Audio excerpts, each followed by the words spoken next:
Hawak ko ang isang basong tubig.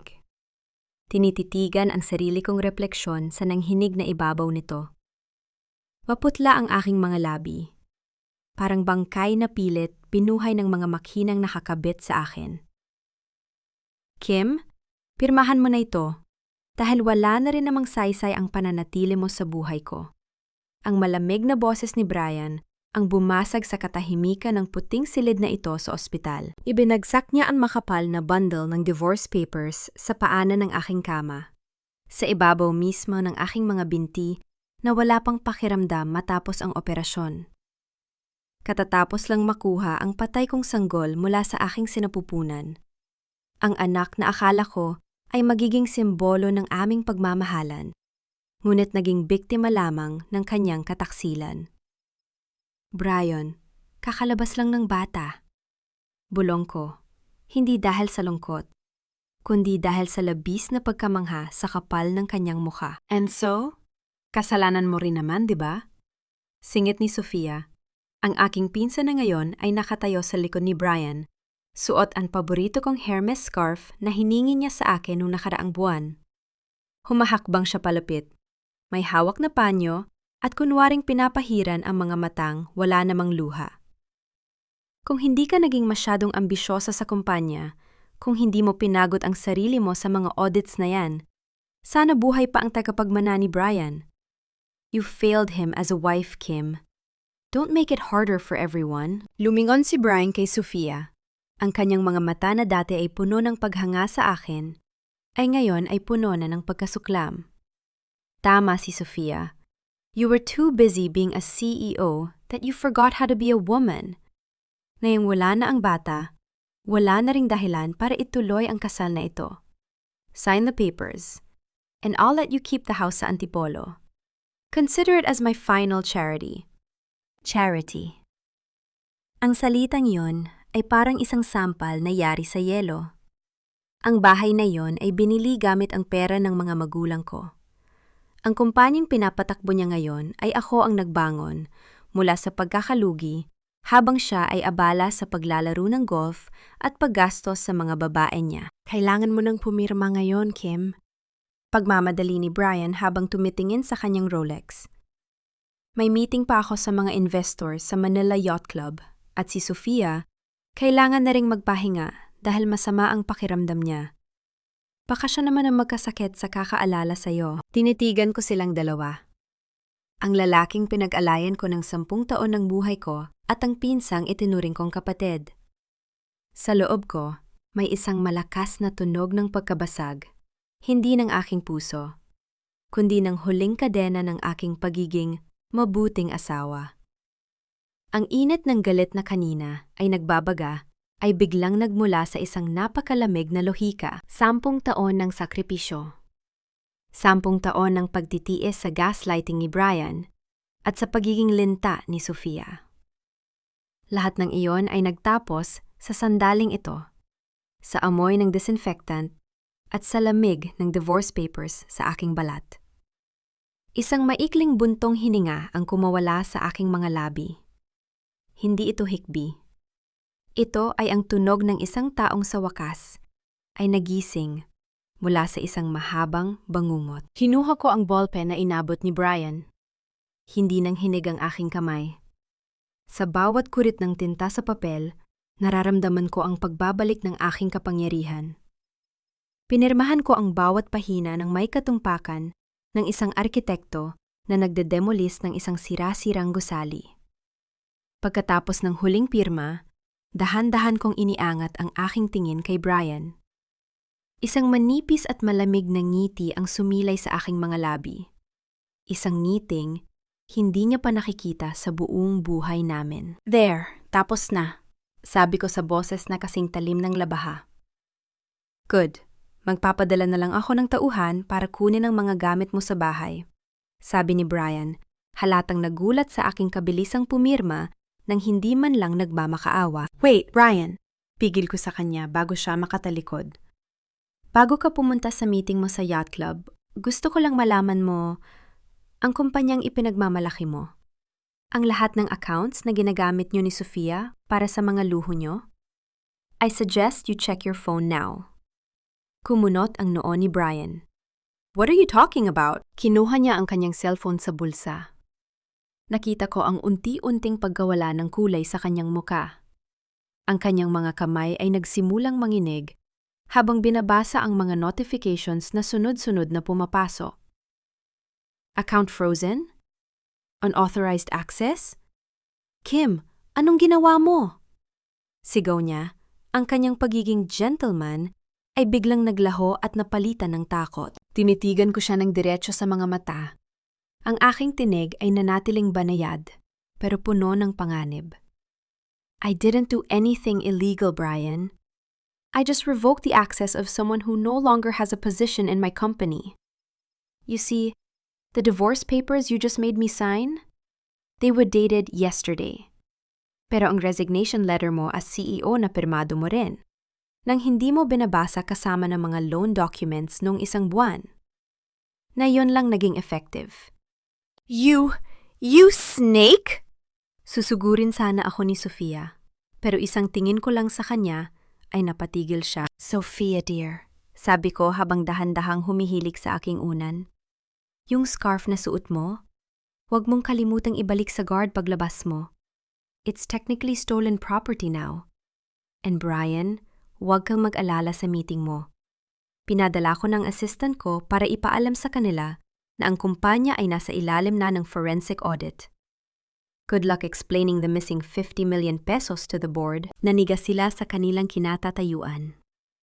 Ang katahimikan sa kwarto ay naging masakal para sa kanila. Nayon, lumabas na kayo, utos ko. Hindi man lang itinataas ang aking boses. Ang amoy ng pagtataksil ay mas masahol pa sa amoy ng ospital. At bago ko makalimutan, Brian, huwag kang lilingon paglabas mo. Dahil ang Kim na nakilala mo ay namatay kasama ng batang kinuha niyo sa akin.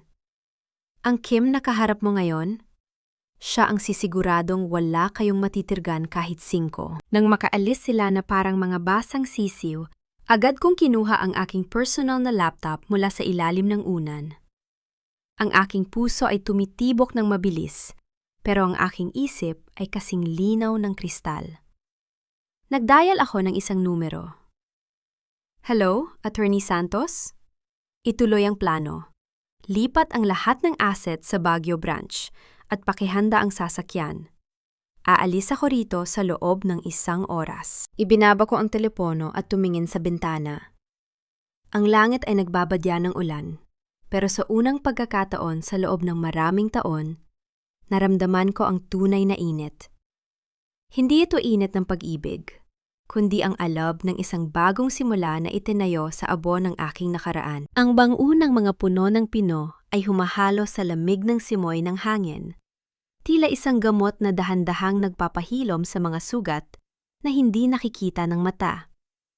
Narito ako sa Baguio, ang lungsod na naging saksi sa kasayahan ng aking kabataan, at ngayon ay magiging kanlungan ng aking muling pagkabuhay. 1 araw pa lamang ang nakakalipas, wala nang iwan ko ang puting silid ng ospital sa Maynila.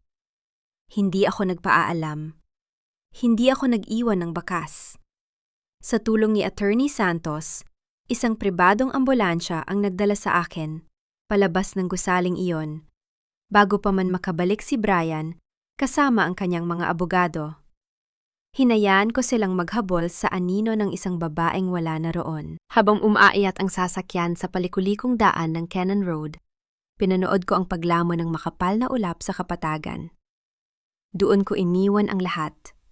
Ang sakit ng pagkawala ng aking anak, ang pot sa pagtataksil ng aking asawa, at ang pangalang Kim na naging sunod-sunuran sa dikta ng pamilya Monteverde. Ma'am, narito na po tayo sa Hotel de Cordillera. Ang malumanay na boses ng aking driver ang nagpabalik sa aking diwa. Tumingala ako sa lumang gusali. Ang mga dingding na yari sa bato at madilim na kahoy ay balot ng makapal na lumot at mga baging. Ito ang hotel na itinayo ng aking ama bago siya pumanaw. Ito ang tanging ari-arian na hindi ko isinuko kay Brian dahil nakapangalan ito sa isang trust fund na hindi niya kayang buksan. Para sa mundo, ang hotel na ito ay isang abandonadong alaala. Para sa akin, ito ang aking kuta. Pagbaba ko ng sasakyan, naramdaman ko ang biglang panghihina ng aking mga tuhod. Ang operasyon ay sariwa pa at ang aking katawan ay tila sumisigaw sa pagod.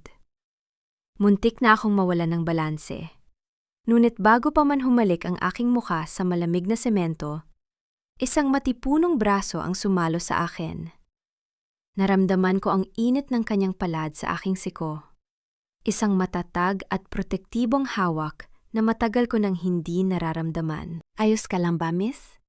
Mukhang hindi mabuti ang pakiramdam mo. Isang malalim at baritunong boses ang narinig ko sa itaas ng aking ulo. Inangat ko ang aking paningin. Isang lalaking nakauniporme ng pulis ang bumungad sa akin. Ang kanyang mga mata ay matalas, pero may bakas ng pag-aalala. Ang kanyang tindig ay kasing tatag ng mga pine trees sa paligid. I'm fine, I just need to get inside. Sagot ko sa boses na pilit kong pinapatatag. Sinubukan kong kumawala sa kanyang pagkahahawak, ngunit nanatili siyang nakaalalay. Hindi ka mukhang okay. Maputla ka at nanginginig ang mga kamay mo, puna niya. Inilibot niya ang paningin sa abandonadong hotel. Anong gagawin mo rito? Sarado ang hotel na ito sa loob ng 5 taon? I'm Lieutenant Arvin Mendoza, by the way. I'm patrolling this area. I know it's closed, Lieutenant. I'm the owner, matipid kong sagot. And I don't need a patrol. I need privacy. Tinitigan niya ako ng matagal. Tila sinusubukang basahin ang mga lihim na nakatago sa aking mga mata. Pagkatapos ay dahan-dahan niyang binitiwan ang aking braso, pero hindi siya umalis. Pinanood niya ang bawat hakbang ko patungo sa malaking pintuan ng hotel. Kinuha ko ang lumang susi sa aking bulsa. Ang tunog ng pag-ikot ng kandado sa loob ng tahimik na paligid ay tila isang hudyat ng digmaan. Nang bumukas ang pinto, ang amoy ng luma at alikabok ay sumalubong sa akin. Ang amoy ng kasaysayan na handa ko nang baguhin. Bago ako tuluyang pumasok, lumingon ako kay Arvin. Nakatayo pa rin siya sa tabi ng kanyang sasakyan. Ang kanyang mga kamay ay nasa baywang habang nakamasid sa akin. Lieutenant, tawag ko sa kanya. Huwag kang magulat kung sa susunod na makita mo ang hotel na ito, hindi na ito ang abandonadong gusali na binabantayan mo. Isang tipid na tumango ang ibinigay niya sa akin. Aasahan ko yan, miss. Kim, just Kim. Sabi ko bago ko isinara ang pinto nang may dahan-dahan pero may pinalidad. Sa loob ng madilim na lobby, naupo ako sa isang lumang silya at kinuha ang aking cellphone. Maraming missed calls mula kay Brian. Maraming galit na messages mula kay Sofia. Ngumiti ako ng mapait. Binuksan ko ang isang app na nagpapakita ng live financial status ng Monteverde Group. Pula ang lahat ng graphs. Ang stocks nila ay bumubulusok. Ang mga investors ay nagkakagulo. Sa loob ng 24 na oras, naramdaman ni Brian ang lamig ng mundong wala ako sa tabi niya. Isang notification ang pumasok sa aking screen. Isang video message mula kay Attorney Santos. Ipinlay ko ito. Sa video, makikita si Brian na pilit na hinaharangan ng mga security guard sa harap ng aming dating bahay sa Makati. Namumula ang kanyang muka sa galit at hiyang-hiya siya dahil maraming media ang nakapaligid sa kanya. Isang sheriff ang lumapit at nag-abot ng isang dokumento. Mr. Monteverde, you are being served with a temporary restraining order and an eviction notice. Ang boses ng sheriff sa video ay malina. This property is no longer under your name. This is impossible! Kim, nasan ka? Kim, lumabas ka rito! Sigaw ni Brian sa video. Ang kanyang boses ay puno ng desperasyon na musika sa aking pandinig. Ipinatong ko ang aking ulo sa sandalan ng silya at ipinikit ang aking mga mata. Ang lamig ng bagyo ay nagsisimulang pumasok sa aking mga kalamnan. Ngunit sa ilalim ng lamig na yon, may isang apoy na nagsisimulang mag-alab. Alam kong hindi dito natatapos ang lahat. Alam kong darating sila rito para bawiin ang inaakala nilang kanila. Pero hindi nila alam, sa bawat minutong lumilipas, mas lalong nagiging matibay ang aking mga pader. Isang mahinang katok ang narinig ko mula sa malaking pintuan. Hindi ito katok ng isang taong nagmamadali. Ito ay isang ritmo na tila may mensahe. Tumayo ako at dahan-dahang sumilip sa maliit na bintana sa tabi ng pinto. Doon, sa ilalim ng malamig na liwanag ng buwan at makapal na fog, nakita ko ang isang sobreng puti na isiningit sa ilalim ng pinto. Nang kunin ko ang sobre at buksan ito, isang maliit na papel ang nasa loob. Walang pirma, pero ang mga salitang nakasulat ay nagpatigil sa pintig ng aking puso. Hindi lang si Brian ang kumuha sa anak mo. Hanapin mo ang katotohanan sa likod ng kwarto ng nanay mo sa itaas. Naramdaman ko ang biglang paglamig ng hangin sa loob ng hotel. May sikreto ang gusaling ito na hindi ko alam. At tila ang lieutenant na nakatayo sa labas kanina ay may higit pang papel na gagampanan sa aking paghihigante. Ang bawat hakbang ko sa lumang hagdanan ng Hotel de Cordillera ay tila isang pag-akyat sa sarili kong kalbaryo. Ramdam ko ang kirot sa aking puson. Ang paalala ng operasyong nag-iwan ng guwang sa aking pagkatao. Pero hindi ako huminto. Hawak ko ang mitsa ng isang katotohanang matagal nang itinago sa anino ng pamilyang Monteverde. Nakarating ako sa tapat ng silid ng aking ina sa ikatlong palapag. Ang pinto ay may mga ukit ng bulaklak na ngayon ay puno na ng alikabok. Pagpasok ko, ang hangin ay amoy luma. Amoy ng mga lihim na hindi na makapaghintay na mabunyag. Hindi ako pumunta rito para magluksa. Pumunta rito ang Kim na isang financial architect, ang babaeng kayang bumasa sa pagitan ng mga linya ng kasinungalingan. Naalala ko ang sulat. Ang kwarto ng nanay mo. Inikot ko ang paningin. Hindi ito isang ordinaryong kwarto. Ito ay isang vault ng mga alaala. Lumapit ako sa malaking mahogany desk at dahan-dahang hinaplos ang ilalim nito.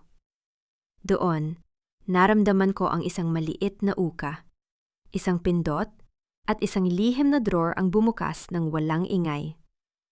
Sa loob ay may isang itim na ledger at isang maliit na digital recorder. Binuksan ko ang ledger. Ang bawat pahina ay puno ng mga transaksyon, mga payroll, mga suhol, at mga pangalan ng mga opisyal dito sa Baguio. 10 taon na ang nakalilipas. Ngunit ang nagpatigil sa aking paghinga ay ang huling entry. Isang malaking halaga na inilipat mula sa account ng aking ama patungo sa isang kumpanyang pagmamay-ari ni Doña Imelda, ang aking biyenan. Ang petsa? Isang araw bago ang aksidenteng pumatay sa aking mga magulang. So, it wasn't just a takeover. It was a murder.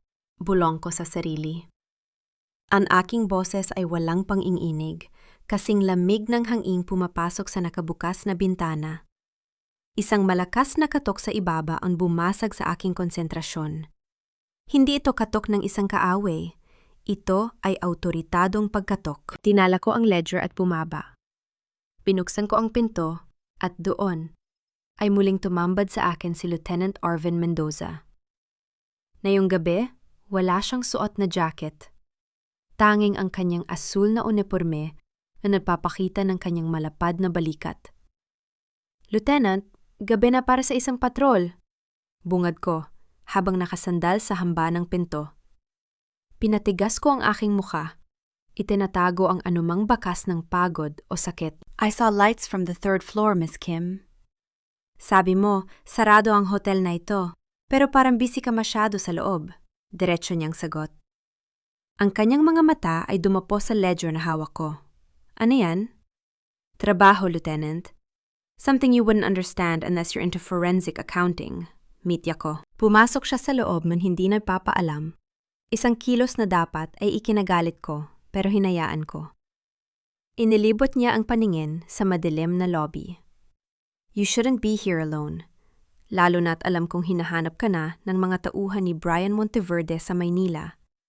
May mga report na may mga kahina-hinalang sasakyan na pumasok sa Baguio kanina lang. Isang maikling tawa ang kumawala sa akin. Natatakot ka ba para sa akin o para sa kanila? Because I assure you, Lieutenant, if they step foot in this hotel, they will find out why I am called the Ice Queen in the boardroom. Humarap sa akin si Arvin. Ang distansya namin ay sapat na para maamoy ko ang amoy ng mint at kape sa kanyang hininga. Hindi ako natatakot para sa'yo. I'm a cop. I'm concerned about the peace and order of my city. Pero kung ang hinahanap mo ay hustisya para sa mga magulang mo, baka pareho tayo ng ipinaglalaban. Nanliit ang aking mga mata. What do you mean? Ang tatay ko ay dating head of security ng hotel na ito, sabi niya. Ang kanyang boses ay naging seryoso at puno ng pait. Siya ang sinisi sa aksidenteng pumatay sa mga magulang mo. He died in prison, trying to prove his innocence. Simula noon, nangako ako na kukunin ko ang katotohanan mula sa mga Monteverde. Ang katahimikan sa pagitan namin ay naging mabigat. Isang alyansang hindi ko inaasahan ang nabubuo sa ilalim ng mga anino ng Hotel de Cordillera. Hindi siya isang bayani na sasagip sa akin.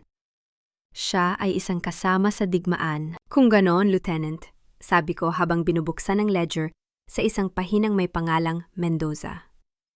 Ipakita mo sa akin kung gaano ka kahusay mag-imbestiga. Dahil ang nakasulat dito ay maaring mangpabagsak hindi lang kay Brian, kundi sa buong imperyo ng mga Monteverde. Bago pa man siya makasagot, ang tunog ng humaharurot na sasakyan ay narinig namin sa labas. Ang mga ilaw ng headlights ay tumagos sa mga bintana, tila mga mata ng isang halimaw na naghahanap ng biktima. Nandito na sila, sabi ni Arvin habang hinahawakan ang kanyang baril sa baywang. Let them come, sagot ko, habang dahan-dahang itinatago ang ledger sa likod ko. I've been waiting for a reason to show them how it feels to lose everything in a place they thought they already owned. Ang matinding liwanag mula sa mga ilaw ng sasakyan ay tumagos sa mga lumang bintana ng hotel, pumuputol sa dilim at nag-iiwan ng mga mahahabang anino sa dingding. Sa kabila ng panganib na naghihintay sa labas, nanatiling malamig ang aking dugo. Walang pang-inginig sa aking mga daliri. Walang kaba sa aking dibdib. Isang mabilis na kilos ang ginawa ni Arvin para harangan ako sa likod niya.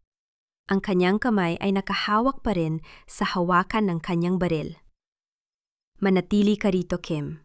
Ako ang haharap sa kanila. Ipinatong ko ang aking palad sa kanyang balikat. Isang bahin ng paghawak, pero puno ng otoridad na nagpatigil sa kanya. Huwag, Lieutenant. Pulis ka.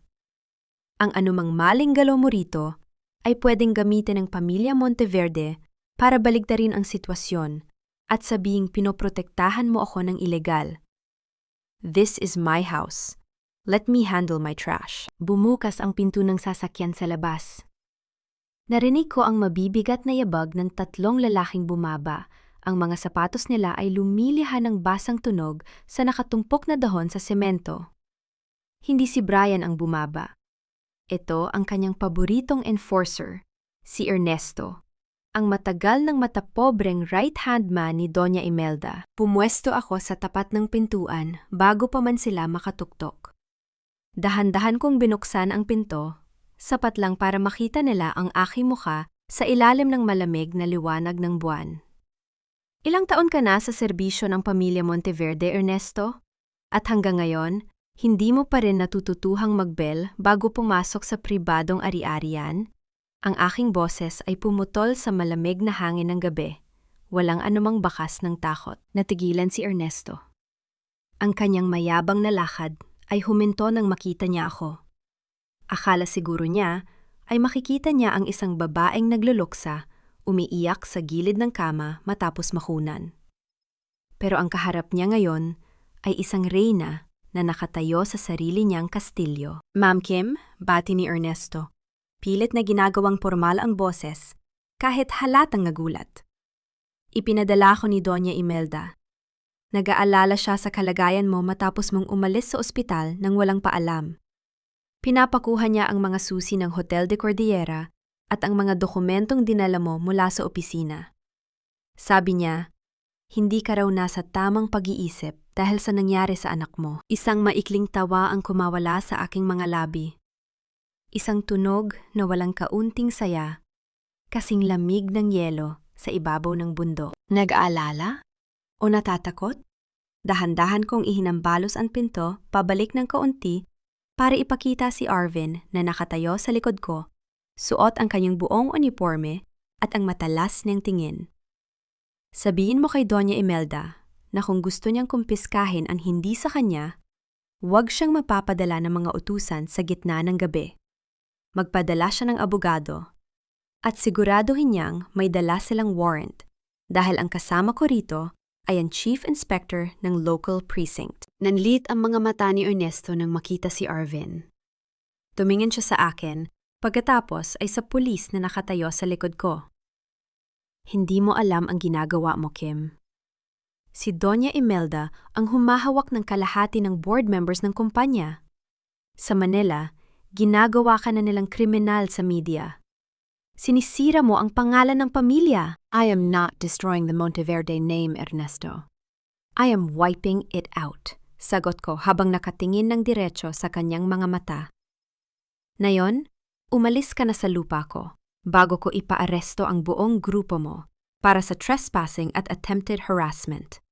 At pakisabi kay Sofia, ang Hermes scarf na ninakaw niya sa akin, bagay na bagay sa kanya. Mukha siyang murang katulong na nagpilit maging reyna. Wala nang nagawa si Ernesto, kundi ang magmura sa ilalim ng kanyang hininga. Tumalikod sila at mabilis na bumalik sa sasakyan. Narinig ko ang mabilis na pag-umol ng makina bago sila mabilis na umalis pabalik sa kadiliman ng kalsada. Nang mawala na ang mga ilaw ng sasakyan, dahan-dahan kong isinara ang pinto. Naramdaman ko ang biglang panlalambot ng aking mga binti. Ang lakas na ipinakita ko sa harap nila ay pilit kong hinukay mula sa kaibuturan ng aking galit. At ngayon ay nanimingil na ang aking katawan. Bago pa man ako matumba, mabilis na lumapit si Arvin at inalalayan ako sa aking balikat. Ang kanyang mga kamay ay mainit, isang malaking kontrast sa malamig kong balat. Are you all right? Bulong niya. Ang kanyang boses ay puno ng totoong pag-aalala. You didn't have to do that alone. I had to, sagot ko, habang dahan-dahang nauupo sa lumang sopa. Kailangan nilang makitang hindi ako natatakot. Ang tulad ni Doña Imelda at Sofia ay parang mga asong ulol. Kapag naramdaman nilang natatakot ka, lalo ka nilang tatarak-tarakan. Inabot ni Arvin ang isang basong tubig at inihain sa akin. Pinanood niya ako habang umiinom. You're a dangerous woman, Kim. Magaling kang magtago ng emosyon. Nalunod na ako sa sarili kong luha nung nawala ang anak ko, Arvin. Malamig kong wika habang nakatitig sa baso. Wala nang natirang luha para sa kanila. Galit na lang at hustisya. Kinuha ko muli ang itim na ledger mula sa aking tabi. Pinuksan ko ito sa huling pahina kung saan may nakasipit na isang maliit na sobre na hindi ko napansin kanina. May nakasulat na pangalan sa ibabaw nito sa pamilyar na panulat ng aking ina. Para sa aking Kim. Dahan-dahan kong binuksan ang sobre. Sa loob ay may isang lumang susi na may nakatatak na numero ng isang safety deposit box sa kilalang bangko sa Baguio at isang maliit na sulat kamay na note. Kung binabasa mo ito, ibig sabihin ay wala na ako. Huwag mong pagkatiwalaan si Imelda. Ang tunay na ari-ari ng pamilya ay hindi ang hotel na ito, kundi ang hawak kong mga ebidensya ng kanyang krimen na nakatago sa Banco de Cordillera. Gamitin mo ito para palayain ang sarili mo.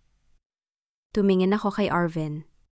Nakita ko sa kanyang mga mata ang magkahalong gulat at pag-asa. Ang safety deposit box na yan, bulong ni Arvin.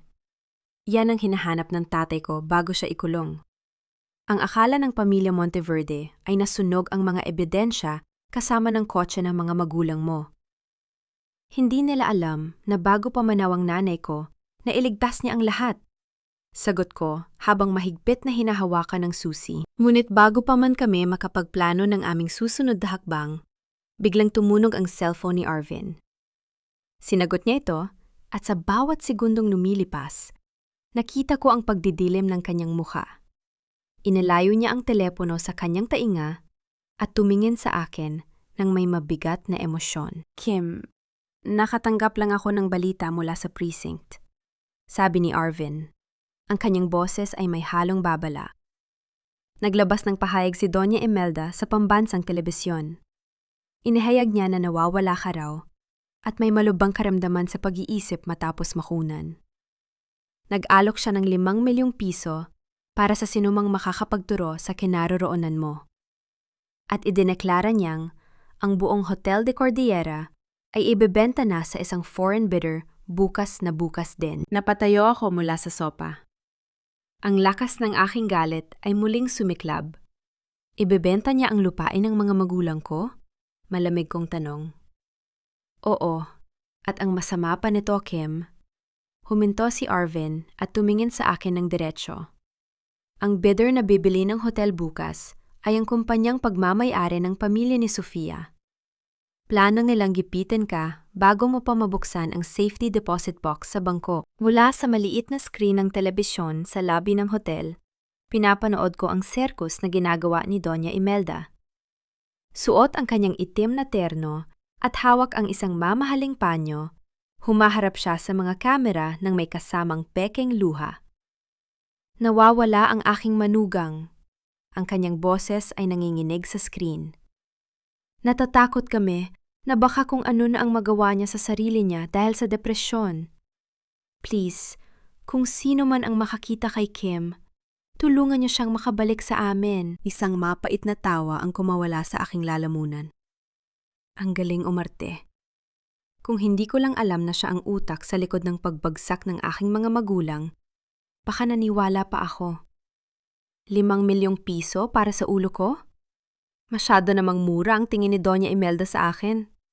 Sabi ko, habang dahan-dahang pinapatay ang telebisyon. Humarap ako kay Arvin. Baka sa kanyang mukha ang matinding pag-aalala. Ang kanyang mga mata ay hindi mapakali. Pabalik-balik sa bintana at sa akin.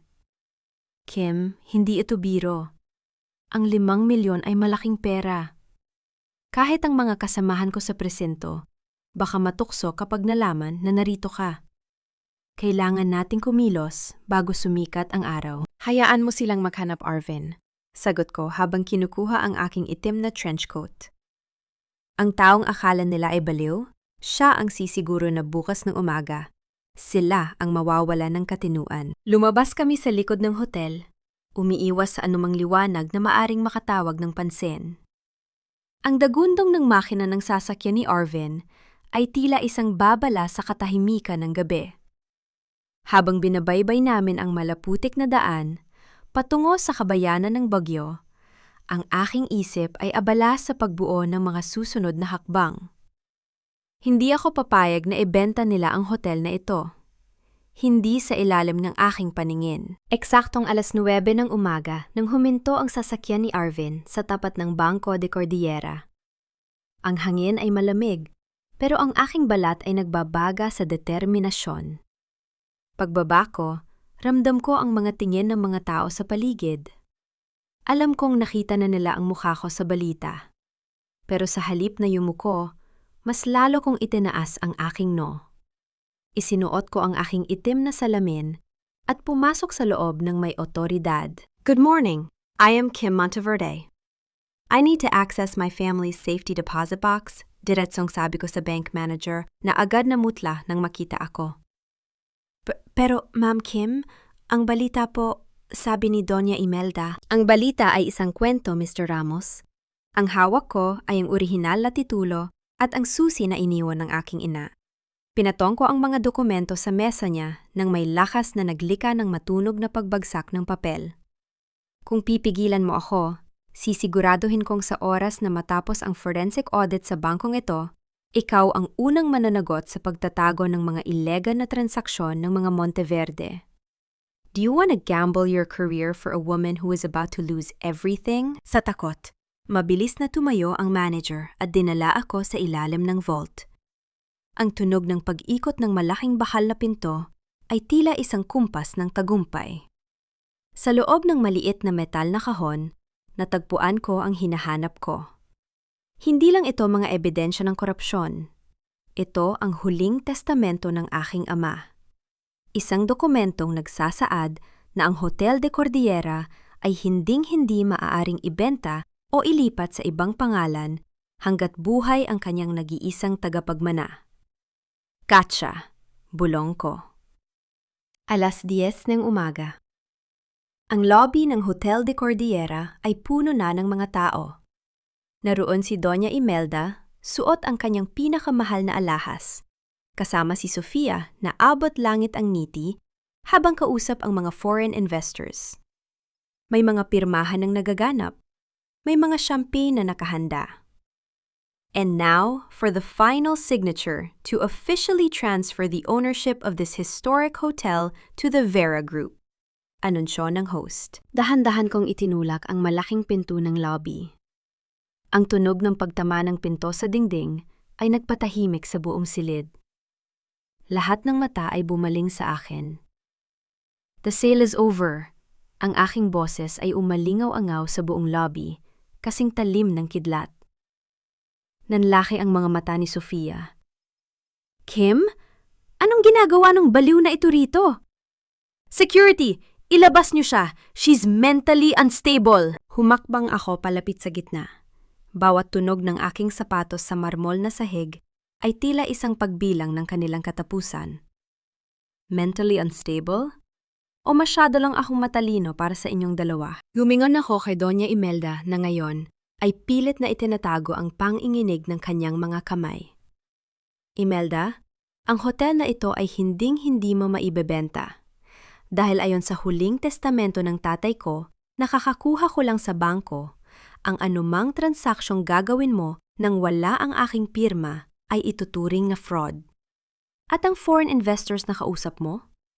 I already sent them a copy of your illegal offshore accounts 5 minutes ago. Nagkagulo ang mga investors. Ang mga bulungan ay naging malakas na ingay. Si Sofia ay susugod sana sa akin nang may galit sa kanyang mga mata, pero mabilis na humarang si Arvin. Don't even try, Sofia, babala ni Arvin. Ngunit sa gitna ng aking tagumpay, isang matandang lalaki na naka-Amerikana ang pumasok mula sa likuran ni Doña Imelda. Ito ang Chief of Police ng Baguio, ang superior ni Arvin. Lieutenant Mendoza, you are under arrest for protecting a fugitive and interfering with a legal business transaction.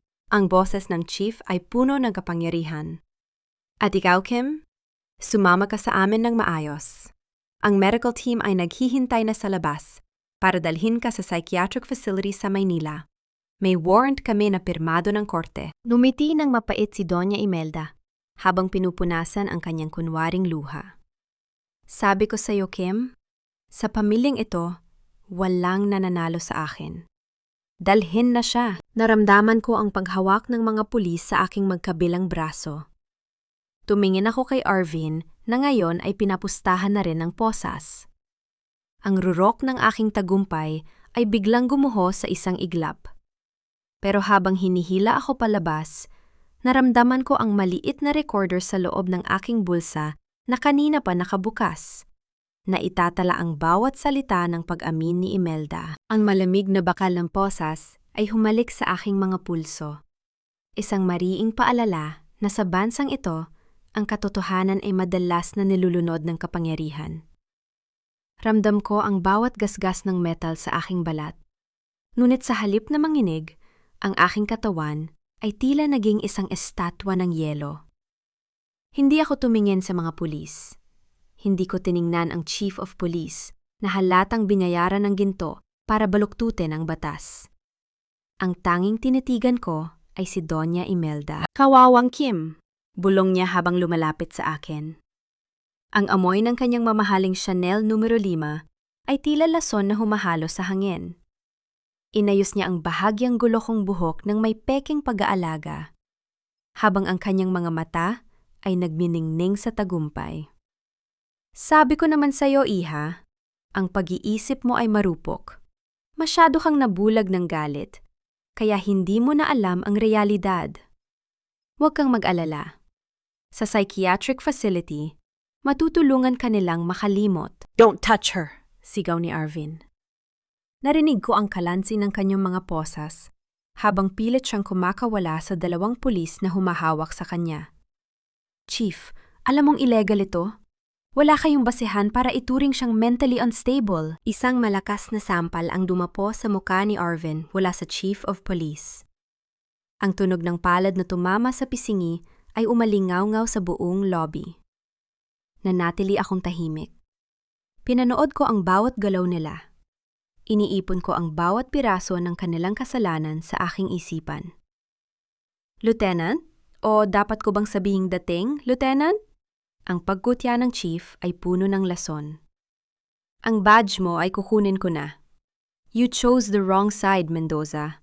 Gaya ng tatay mo, sa kulungan ang bagsak mo. Lumapit si Sofia sa akin. May hawak na baso ng champagne na kinuha niya sa tray ng isang waiter.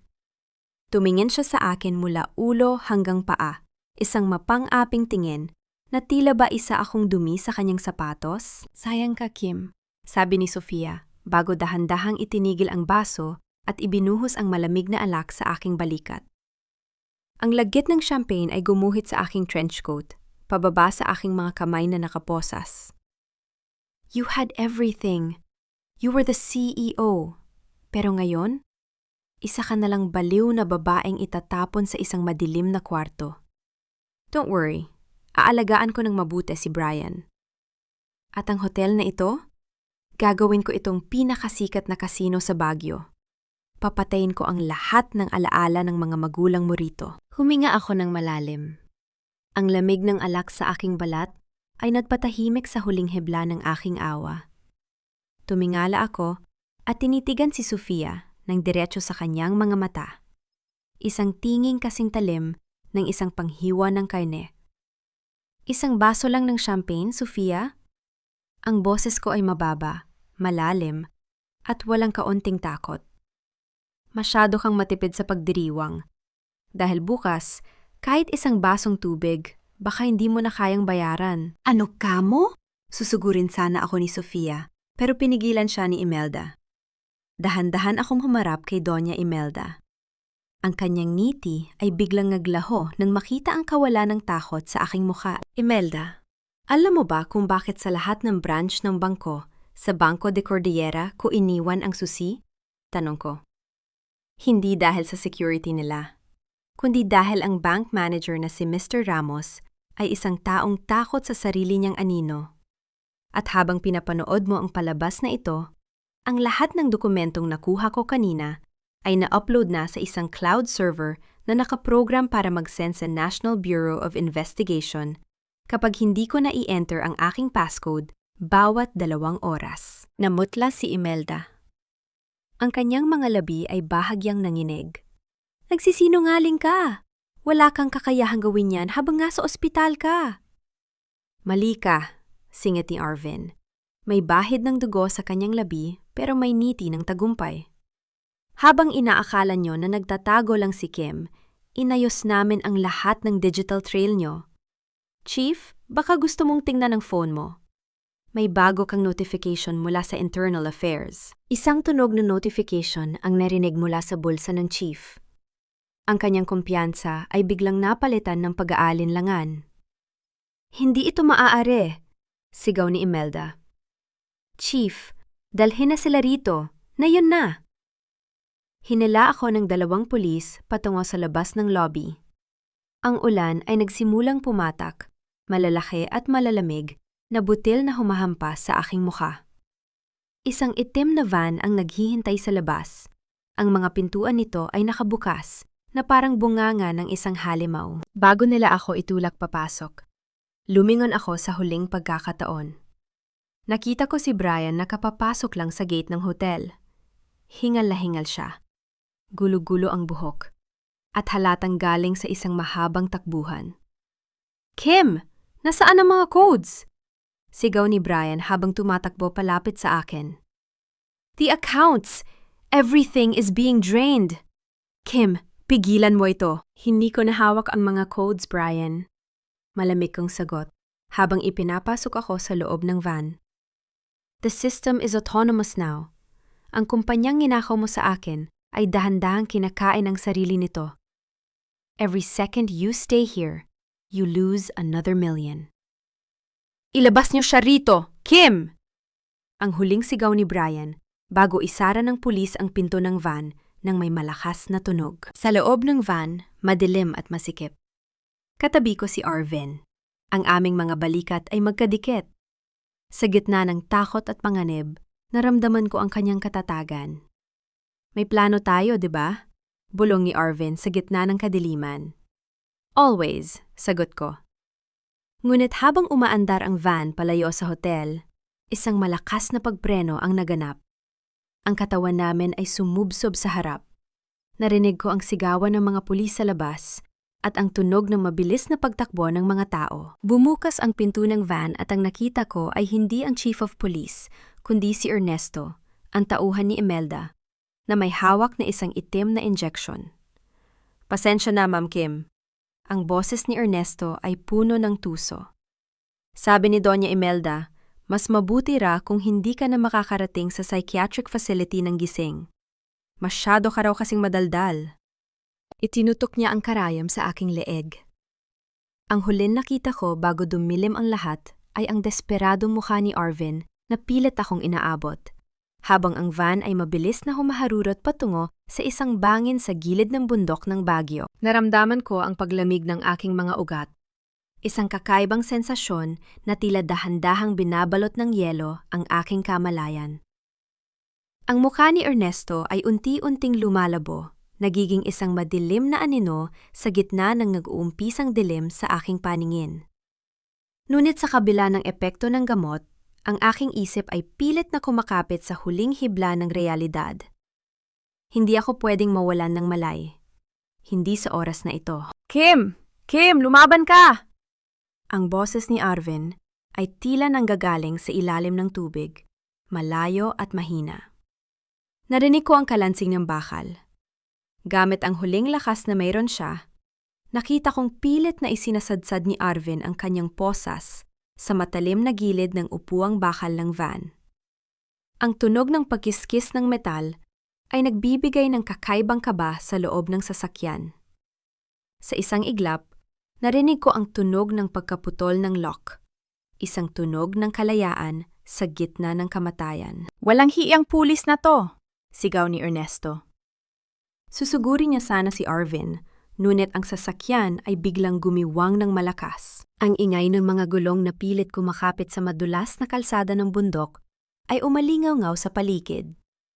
Ang van ay tumagilid ng bahagya, sapat na para mawalan ng balanse si Ernesto at tumama ang kanyang ulo sa dingding ng sasakyan. Sa gitna ng kaguluhan, naramdaman ko ang paghila sa akin ni Arvin.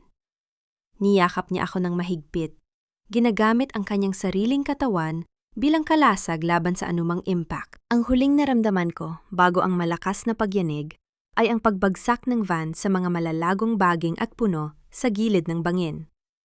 Walang pagsabog, tanging ang tunog ng nababasag na salamin at ang pag-ungol ng bakal ng nayuyupi sa ilalim ng bigat ng sasakyan. Nagising ako sa amoy ng basang lupa at usok.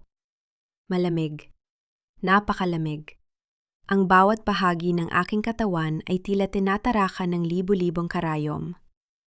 Dahan-dahan kong iminulat ang aking mga mata at nakita ang mga dahon ng pino sa itaas ko na babalot ng makapal na fog ng Baguio.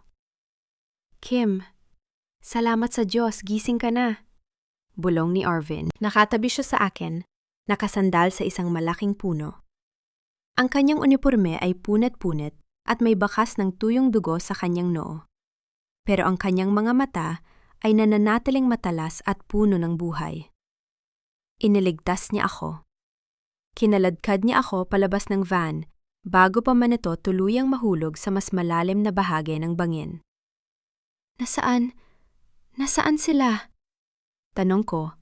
Ang aking boses ay paos at halos hindi lumalabas sa aking lalamunan. Tumakas si Ernesto, pero naiwan niya ito. Itinuro ni Arvin ang isang itim na briefcase na bahagyang nakabukas sa tabi namin. Pilit kong iniupo ang aking sarili. Sa loob ng briefcase, hindi pera ang nakipa ko, kundi mga orihinal na medical records na may tatak ng ospital ni Doña Imelda 10 taon na ang nakalilipas. Dahan-dahan kong binuksan ang isa sa mga folder. Nanigas ang aking buong pagkatao. Ang aking mga magulang, hindi sila namatay dahil sa aksidente sa kalsada. Ayon sa record na ito, dinala sila sa ospital na buhay pa. Pero may utos na nanggaling kay Imelda na itigil ang anumang life-saving procedures. Pinanood silang mamatay para makuha ang Hotel de Cordillera. Murder, bulong ko. Ang luha na kanina pa pinipigilan ng aking luhika ay dahan-dahang gumuhit sa aking pisingi, pero agad ko itong pinunasan. Hindi lang pagnanakaw ang ginawa nila, Arvin. Pinatay nila ang mga magulang ko sa harap ng mga doktor na binayaran nila. May mas malala pa rito, Kim. Sabi ni Arvin habang iniaabot sa akin ang isang maliit na litrato na nakuha rin niya sa loob ng briefcase. Tingnan mo ang likod ng litratong yan. Isang lumang litrato ito ng isang sanggol sa loob ng incubator. Sa likod, may nakasulat na petsa at isang pangalan. Baby Monteverde, alive. Anong ibig sabihin nito? Tanong ko. Ang aking puso ay nagsimulang tumibok ng napakabilis. Ang sabi ni Brian at Sofia, namatay ang anak ko sa loob ng sinapupunan ko. Sabi nila, wala nang tibok ang puso niya nang operahan ako. Sinabi nila yan para tuluyan kang mawalan ng pag-asa at pirmahan ang lahat ng dokumento. Ang boses ni Arvin ay puno ng pot. Pero ayon sa record na ito, ang bata ay kinuha nila at dinala sa isang ampunan sa labas ng Baguio. Kim, buhay ang anak mo. Ginawa nilang sandata ang kamatayan ng anak mo para sirain ang katinuan mo. Ang katahimikan sa paligid ay naging nakakabingi. Ang sakit na naramdaman ko noong nasa ospital ako ay napalitan ng isang uri ng galit na hindi ko pa naramdaman kailanman. Isang galit na handang sumunog sa buong mundo. Buhay ang anak ko! Paulit-ulit kong sinabi sa aking sarili. Buhay siya. At itinago nila siya sa akin. Tumayo ako ng tuwid sa kabila ng hapdi ng aking mga sugat. Ang pagiging rational at leader ay muling bumalik sa akin. Pero ngayon, may kasama na itong bagsik ng isang ina. Arvin, kailangan nating bumalik, sabi ko. Ang aking mga mata ay nagniningning sa ilalim ng liwanag ng buwan. Pero Kim, itinuturing tayong mga kriminal ngayon. Hinahanap tayo ng buong kapulisan ng Baguio. Babala ni Arvin. Hindi na ngayon, sagot ko habang kinukuha ang aking cellphone mula sa bulsa ng trenchcoat na himalang hindi nasira. Dahil ang video ng pagtatangka ni Ernesto na patayin tayo sa loob ng van, automatic itong nag-livestream sa main server ng National Bureau of Investigation.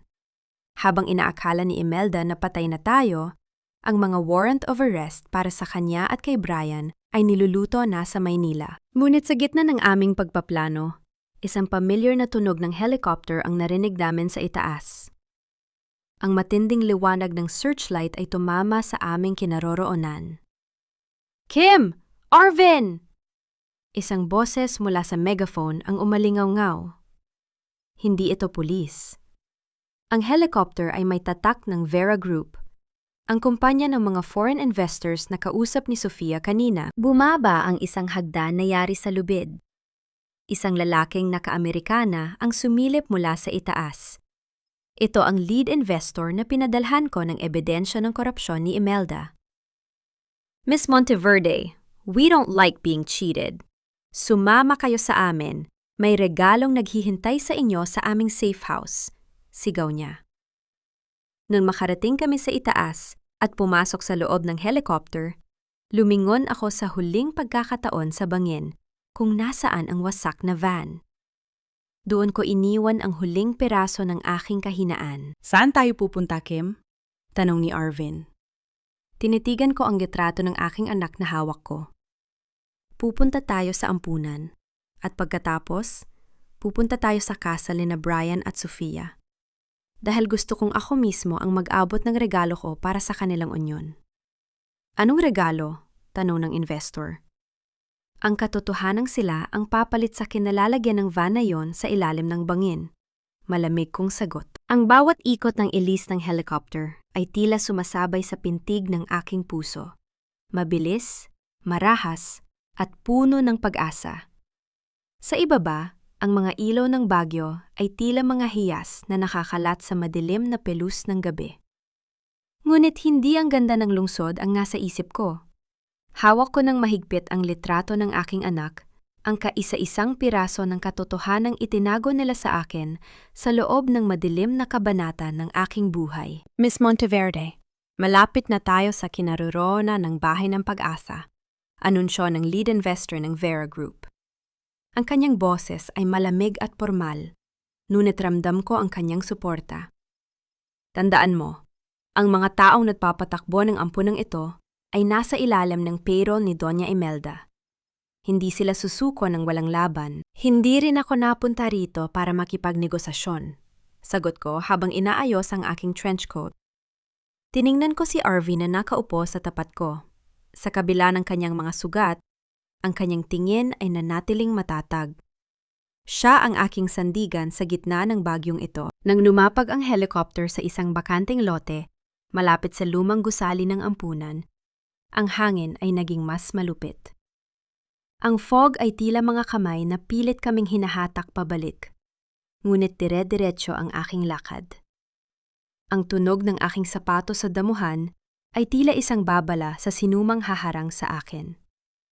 Isang matandang babae na nakasuot ng abito ang sumalubong sa amin sa pintuan. Ang kanyang mukha ay tila isang maskara ng kabanalan, ngunit ang kanyang mga mata ay hindi mapakali. Magandang gabi. Ano ang maipaglilingkod ko sa inyo sa ganitong oras? Tanong ni Sister Martha. Ang kanyang boses ay mahinhin, ngunit may halong kaba. Sister, wala na tayong oras para sa mga pagbate. Diretsong sabi ko. Iniharap ko sa kanya ang litrato ng aking anak. Ibigay mo sa akin ang batang ito. Alam ko ang transaksyong naganap sa pagitan mo at ni Doña Imelda. 10 taon na ang nakalilipas. Alam ko ang perang pumasok sa account ng ampunang ito, kapalit ng pagtago sa anak ko. Namutla ang madre. Humakbang siya pabalik at pilit na isinara ang pinto, ngunit mabilis itong hinarangan ni Arvin gamit ang kanyang matipunong braso. Ang tunog ng kahoy na tumama sa kanyang siko ay hindi nagpatinag sa kanya. Wala kaming itinatagong bata rito na may ganyang pangalan, pagtangi ni Sister Martha. Ngunit ang kanyang panginginig ay lantarang nagsasabi ng katotohanan. Umalis na kayo kung ayaw ninyong tumawag ako ng pulis. Isang maikling tawa ang kumawala sa akin. Kinuha ko ang aking tablet at ipinakita sa kanya ang isang spreadsheet. Sister, ako ang financial architect ng Monteverde Group. Bawat sentimo na pumasok at lumabas sa kumpanyang yon ay may bakas na tanging ako lang ang nakakaalam. Ang 5 milyong piso na natanggap mo nung nakaraang buwan para ilipat ang bata sa ibang lokasyon? Naka-freeze na ang account na yon. Ngayon, may 2 kang opsyon. Ibigay mo sa akin ang anak ko at maging witness sa kasong kidnapping laban kay Imelda, o sumama ka sa kanila sa kulungan sa salang human trafficking. Ang katahimikan sa pasilyo ng ampunan ay naging mabigat. Ang tanging naririnig ay ang mabilis na paghinga ni Sister Martha. Sa huli, ang takot ay nanaig sa kanyang katapatan sa pera. Nasa dulo siya ng pasilyo, room 4B. Bulong niya habang dahan-dahang napaupo sa sahig. Hindi na ako nag-aksaya ng panahon. Tumakbo ako patungo sa dulo ng pasilyo. Ang bawat pinto na nadadaanan ko ay tila mga taon ng pang-umulila na unti-unting natatapos.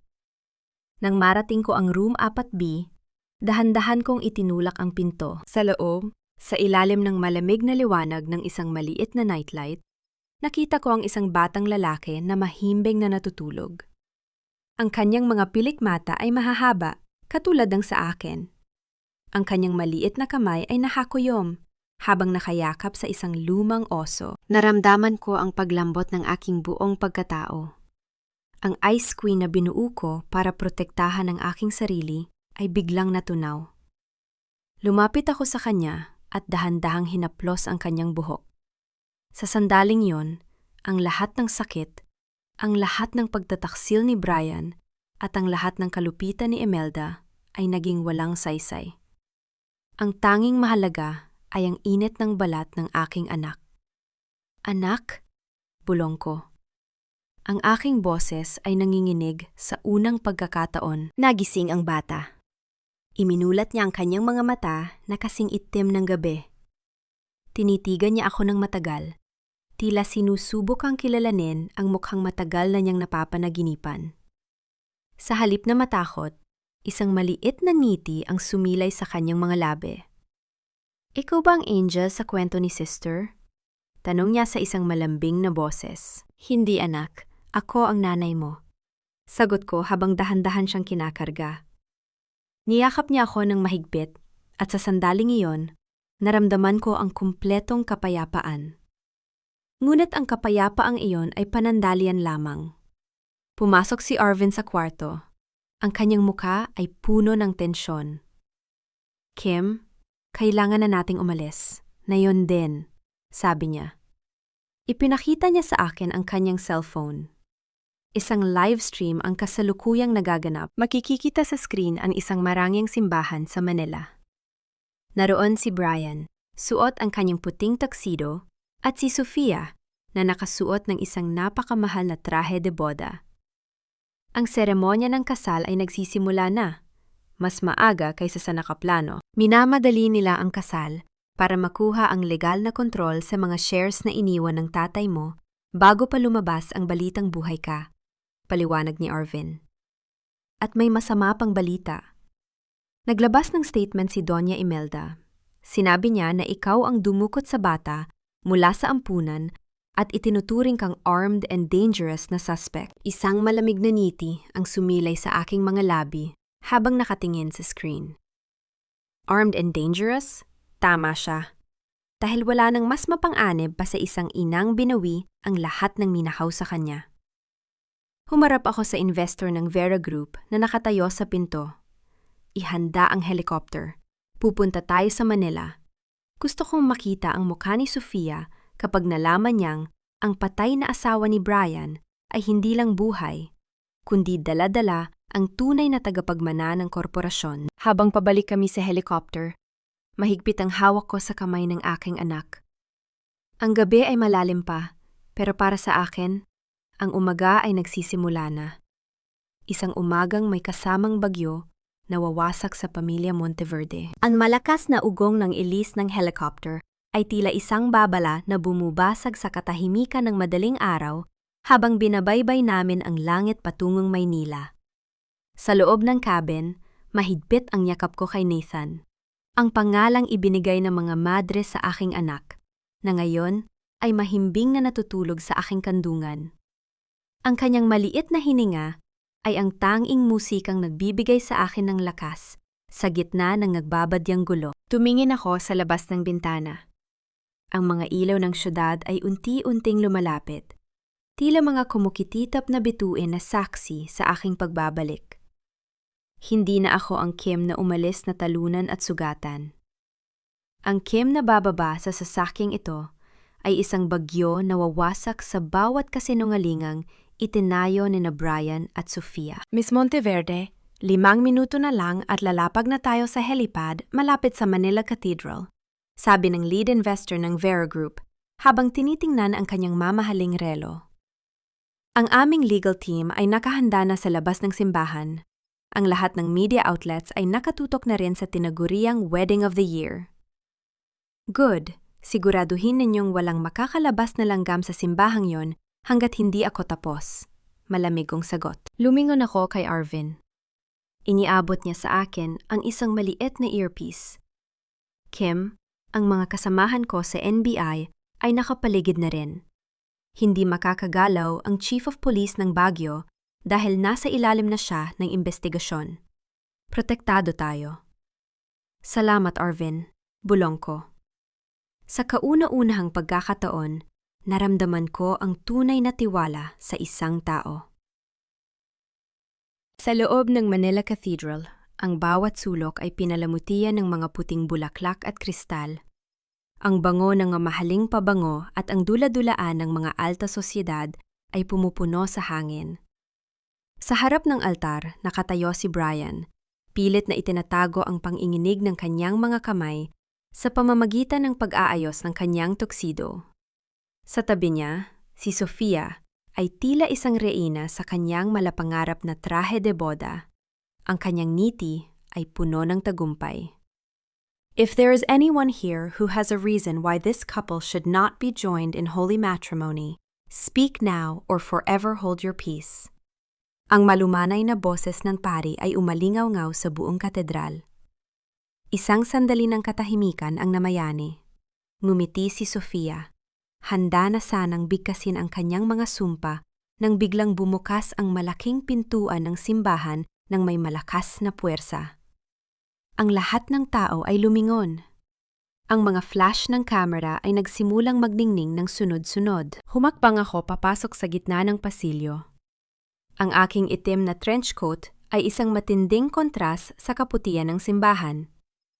Hawak ko sa aking kanang kamay ang kamay ni Nathan at sa aking kaliwa ay ang itim na folder na naglalaman ng kanilang katapusan. Sa likod ko, si Arvin at ang mga tauhan ng NBI ay naglalakad ng may otoridad. I object! Ang aking boses ay hindi malakas, pero sapat na para magpatigil sa paghinga ng lahat ng naroon. Because technically, the groom is still married to me, at ang kasal na ito ay hindi lamang bigamy, kundi isang malaking krimen. Nanlaki ang mga mata ni Brian. Ang kanyang mukha ay nawalan ng kulay. Tila nakakita siya ng isang multong naglalakad. Kim? How are you alive? Kim! Sigaw ni Doña Imelda mula sa harapang upuan. Pilit na tumatayo habang nanginginig ang kanyang mga tuhod. Security! Ilabas ang baliw na babaeng ito. Sinasabi ko na sa inyo, mentally unstable siya.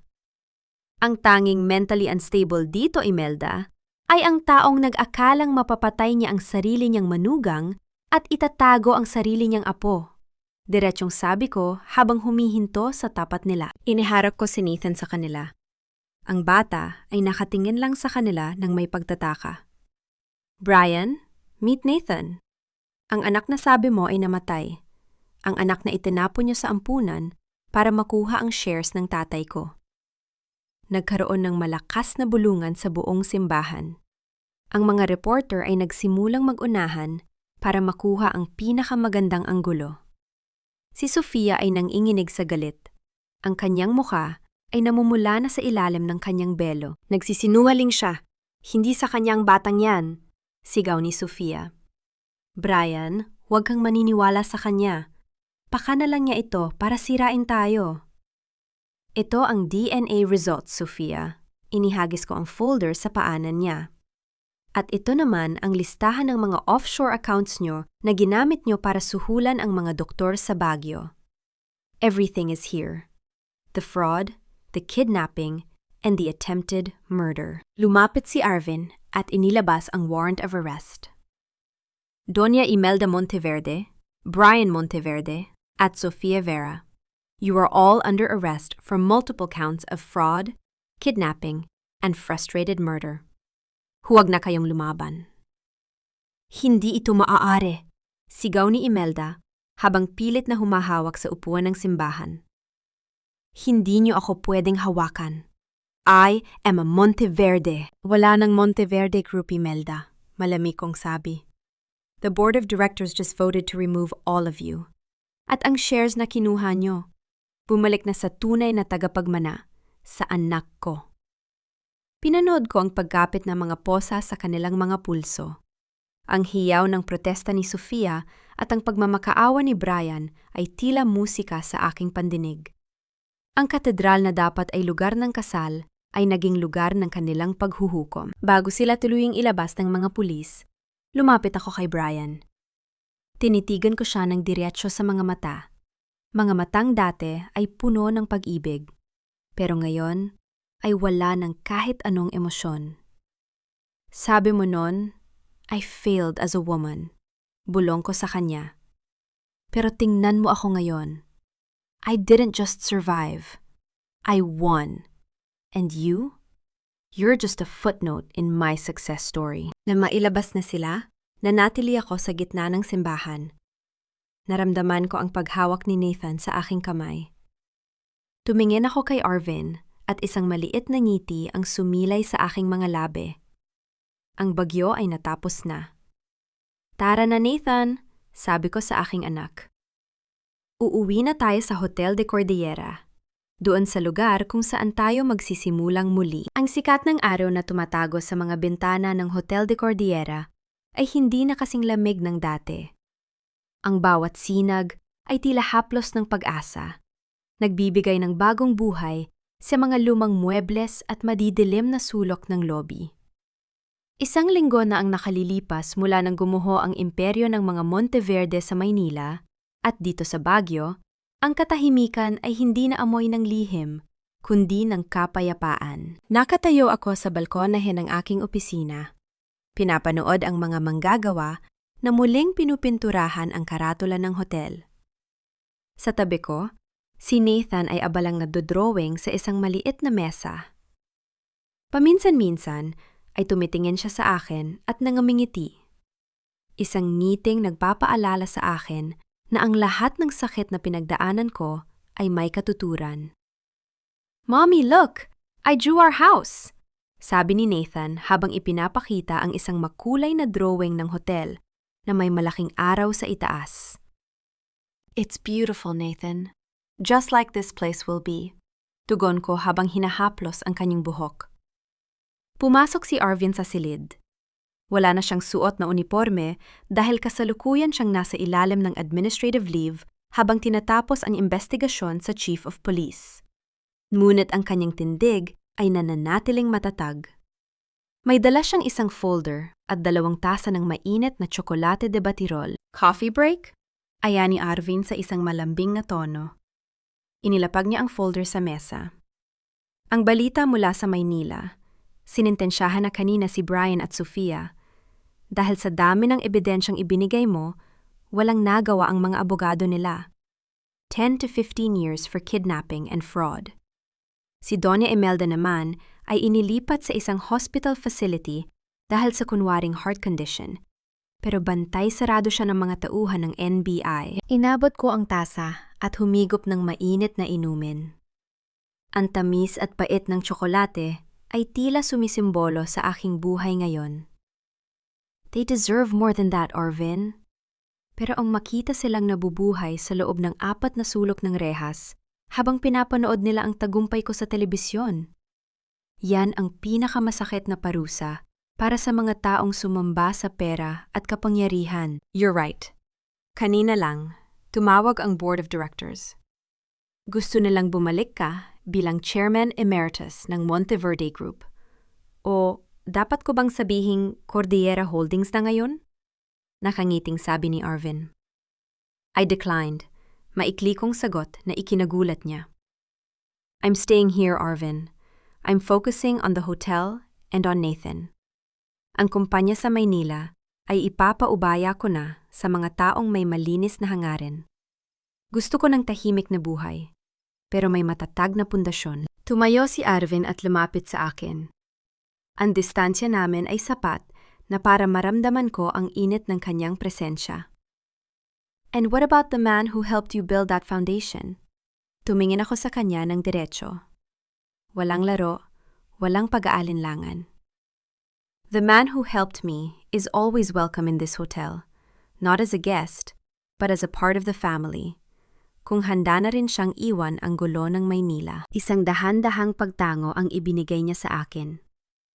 Ang kanyang kamay ay dahan-dahang dumapo sa ibabaw ng aking kamay na nakapatong sa rehas ng balkonahe. Ang hawak niya ay hindi nagmamadali. Tila ba sinasabi niyang, meron kaming lahat ng oras sa mundo. Ngunit ang katahimikan ay muling nabasag nang tumunog ang telepono sa aking mesa. Isang tawag mula sa isang hindi kilalang numero. Sinagot ko ito. Hello? Kim, please, tulungan mo ako. Ang boses sa kabilang linya ay basag, puno ng luha at desperasyon. Si Sofia. Hindi ko na kaya rito, Kim.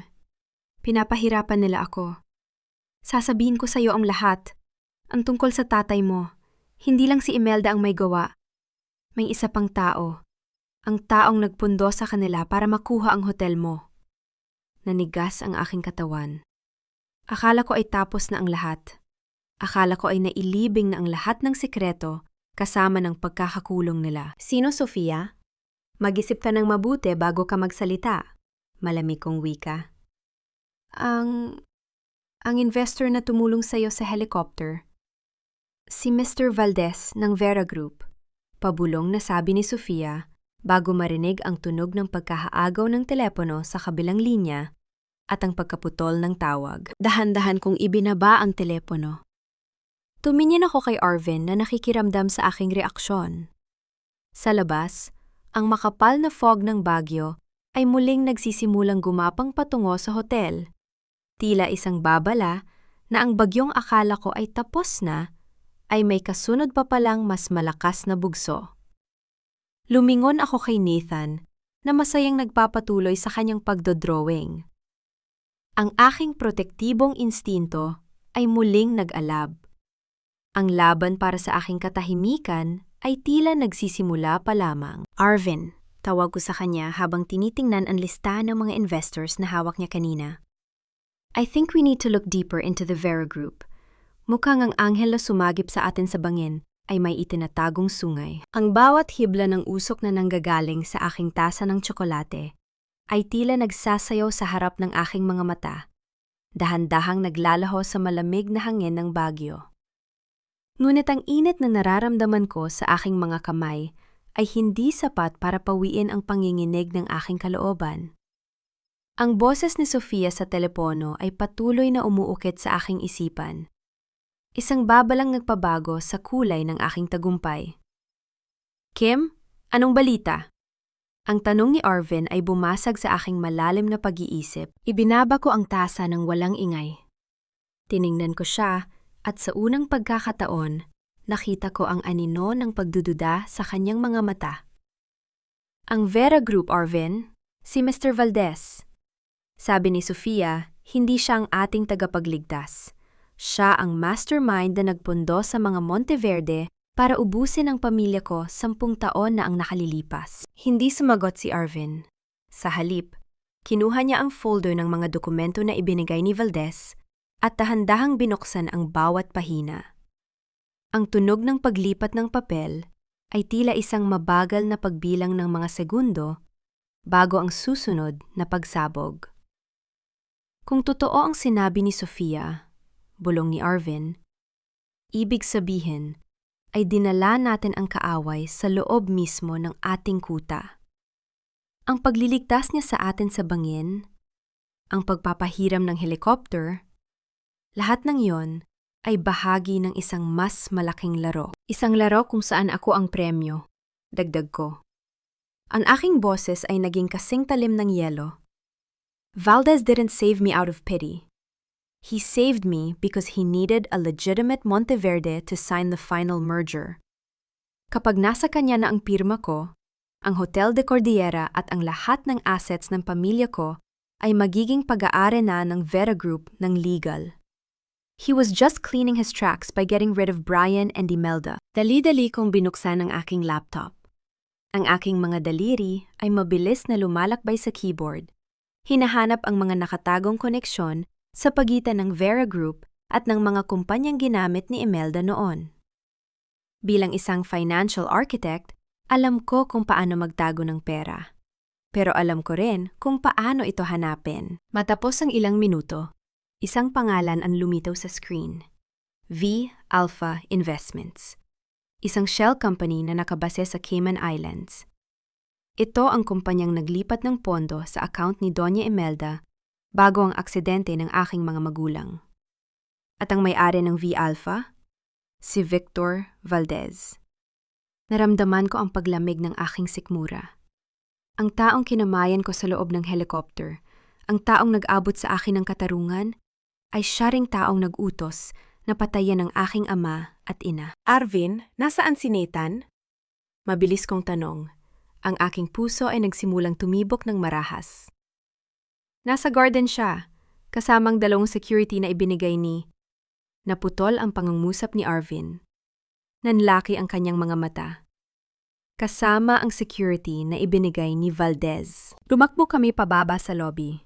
Ang tunog ng aming mabilis na yabag sa sahig na kahoy ay umalingaw-ngaw sa buong hotel. Pagdating namin sa garden, ang tanging naroon ay ang drawing ni Nathan na nakalapag sa damuhan, tinadala ng hangin. Wala ang aking anak. Wala ang mga gwardiya.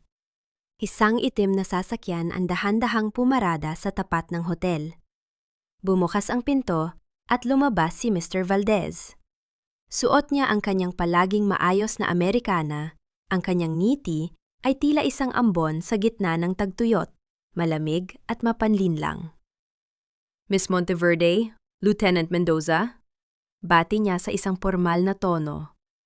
Sana ay nagustuhan niyo ang katahimikang ibinigay ko sa inyo nitong mga nakaraang araw. Nasaan ang anak ko, Valdez? Diretsong tanong ko. Hindi ako sumigaw. Ang galit ko ay hindi na apoy.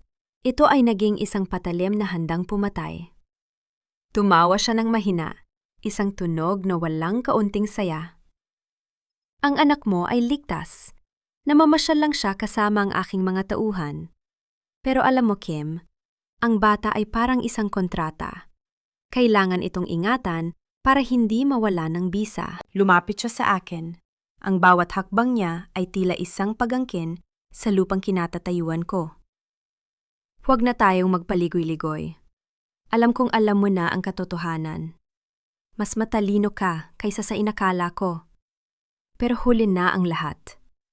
Hawak ko ang anak mo at hawak ko rin ang mga kasong pwedeng magbalik sa'yo sa psychiatric facility kung hindi mo pipirmahan ang huling dokumentong dala ko. Inilabas niya ang isang asul na folder. Pirmahan mo ang merger at ibabalik ko sa'yo si Nathan. Maari kayong mamuhay ng tahimik dito sa Baguio, basta't ang Vera Group na ang magpapatakbo ng lahat. It's a small price for a mother's peace of mind, isn't it? Tiningnan ko si Arvin. Nakita ko ang pag-igting ng kanyang panga, ang pagnanais na sumugod. Pero alam naming, dalawa na isang maling galaw lang ay mapapahamak si Nathan. Gusto mo ng pirma ko, Victor? Sabi ko habang kinukuha ang folder mula sa kanyang kamay.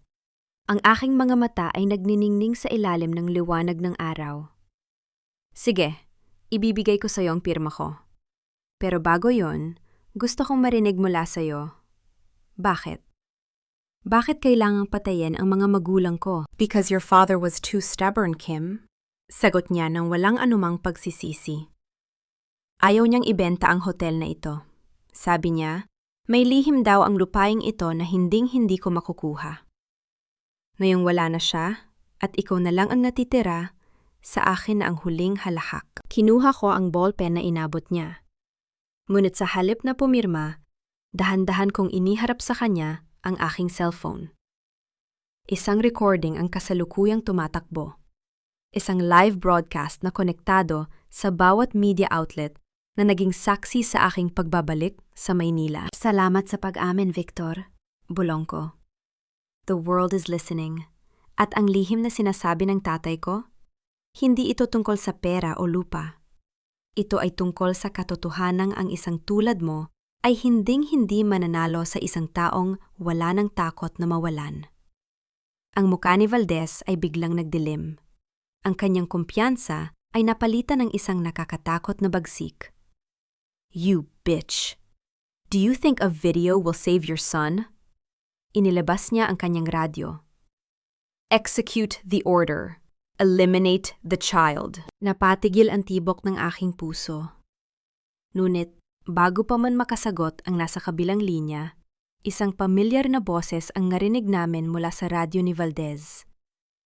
Victor, this is Lieutenant Mendoza's team. We have the boy. All your men are neutralized. Better look behind you. Lumingon si Valdez at nakita ang 4 na unmarked vehicles ng NBI na mabilis na pumapalibot sa hotel. Lumitaw si Nathan mula sa isa sa mga sasakyan, kasama ang mga tauhan ni Arvin na matagal na palang nagbabantay sa paligid ng hindi ko alam. Arvin? Tiningnan ko siya ng may halong gulat. Hindi ako naging kampante, Kim, bulong ni Arvin sa akin. Simula nang maligtas tayo sa bangin, alam kong may mali kay Valdez. I stayed one step ahead. Sa gitna ng kaguluhan, biglang bumunot ng baril si Valdez. Itinutok niya ito sa akin nang may panginginig ng galit. Kung hindi mapapasa akin ang hotel na ito, walang makikinabang dito. Ang tunog ng pagkalabit ng gatilyo ay tila isang hudyat ng katapusan. Pero bago pa man pumutok ang baril, isang malakas na impact ang nagpabagsak kay Valdez sa semento. Si Arvin, gamit ang kanyang buong bigat, ay sumunggab sa kanya. Habang nagkakagulo ang mga pulis sa pag-aresto kay Valdez, tumakbo ako kay Nathan. Niyakap ko siya ng napakahigpit. Ramdam ang bawat tibok ng kanyang maliit na puso. Ang bagyo ay sa wakas ay tapos na. Ang tunay na mastermind ay nahulog na rin sa kanyang sariling bitag. Ngunit habang hinihila palayo si Valdez, sumigaw siya ng isang huling salita na nagpalingon sa aming lahat. Hindi niyo pa alam ang lahat. Ang tatay mo, Kim, hindi mo ba tinanong kung bakit may lihim siya? Hanapin mo ang basement ng hotel. Hanapin mo ang tunay na dahilan kung bakit lahat kami ay gustong makuha ang lupang ito. Tumingin ako kay Arvin.